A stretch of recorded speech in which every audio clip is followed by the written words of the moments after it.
Assalamualaikum warahmatullahi wabarakatuh. Bertemu lagi dengan Ibu membahas tema 2 persatuan dalam perbedaan, subtema 1 rukun dalam perbedaan, mata pelajaran IPS, pembelajaran 1 halaman 1 sampai 2 dan pembelajaran 3 halaman 22 sampai 23 dan pembelajaran 5 halaman 33 dan buku PH Prima 6B halaman 221 sampai 229. Pada pertemuan hari ini, Ibu akan membahas peristiwa proklamasi kemerdekaan Indonesia dimulai dari yang pertama, dibentuknya BPUPKI atau disebut dengan Badan Penyelidik Usaha-Usaha Persiapan Kemerdekaan Indonesia. Didirikan pada tanggal 1 Maret 1945. Tujuannya adalah mempelajari dan menyelidiki hal-hal yang dibutuhkan dalam membentuk negara Indonesia merdeka.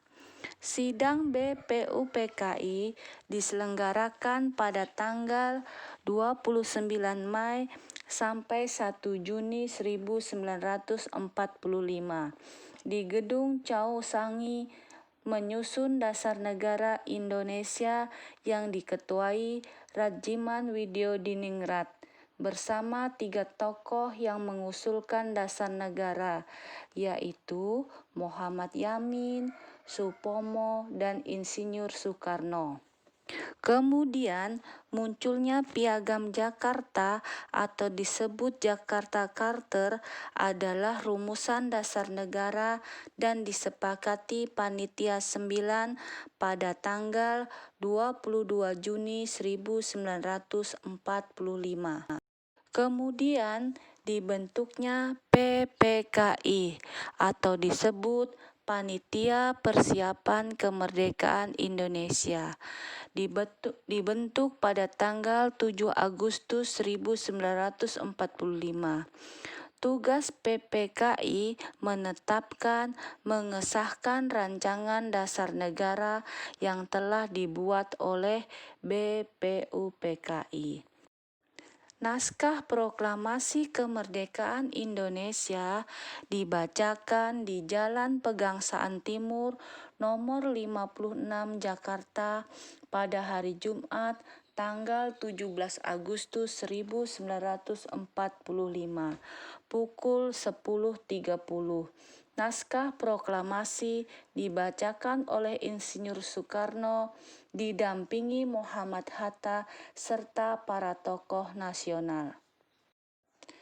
Pengibaran bendera merah putih pertama saat pembacaan teks proklamasi adalah Latif Hendra Diningrat yang dibantu oleh Suhud. Pengibaran bendera merah putih tersebut diiringi oleh lagu Indonesia Raya yang diciptakan oleh W.R. Supratman.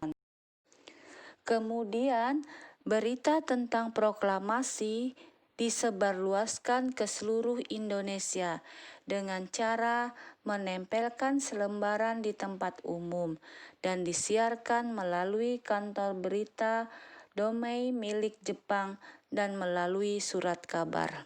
Oke anak-anak, materi selanjutnya yang kita bahas yaitu makna proklamasi kemerdekaan bagi bangsa Indonesia. Yang pertama, menandai lahirnya bangsa Indonesia sebagai bangsa yang merdeka.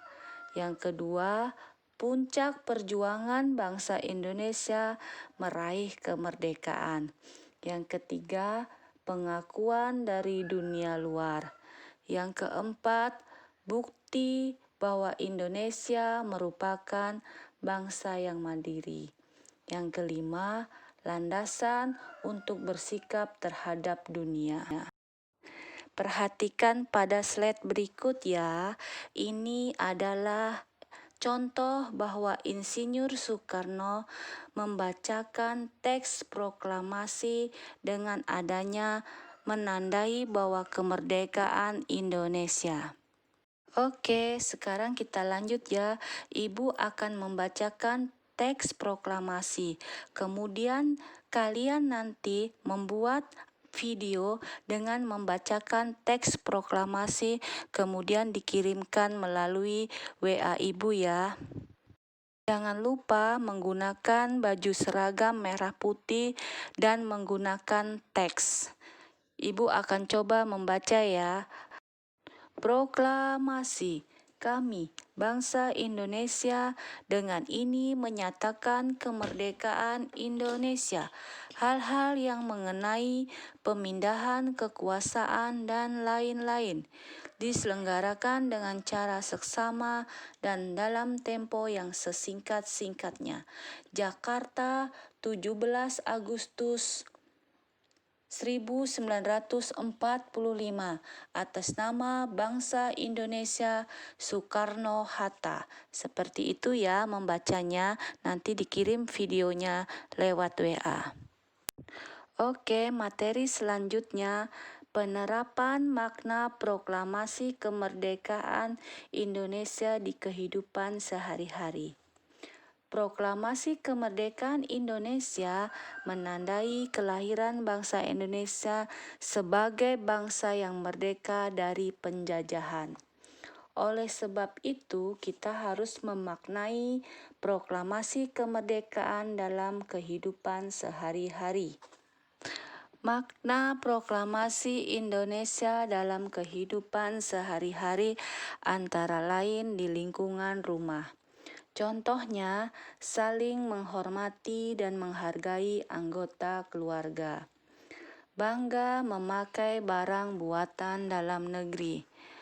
Mengerjakan kegiatan bersama keluarga. Kemudian, mengembangkan hidup rukun dalam keluarga.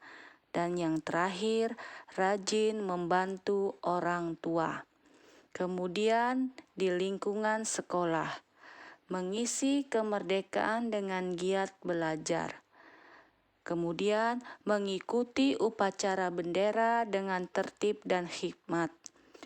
Kemudian mengamalkan Undang-Undang Dasar 1945 untuk mengenang para tokoh dalam merumuskan Undang-Undang Dasar. Mengikuti kegiatan pramuka di sekolah. Dan toleransi dengan teman yang berbeda suku dan agama. Lingkungan masyarakat, contohnya kerjasama dalam mempersiapkan peringatan proklamasi kemerdekaan Indonesia. Kemudian yang kedua, bersatu menjaga kerukunan bangsa. Mengembangkan sikap saling menghormati dan menghargai antar masyarakat Indonesia, mendukung pemerintah dalam melaksanakan pembangunan nasional. Yang terakhir, mengutamakan kepentingan bersama daripada kepentingan pribadi. Kemudian kita lanjutkan tugas ya. Kalian mengerjakan di aplikasi Quizizz. Selamat bekerja. Assalamualaikum warahmatullahi wabarakatuh.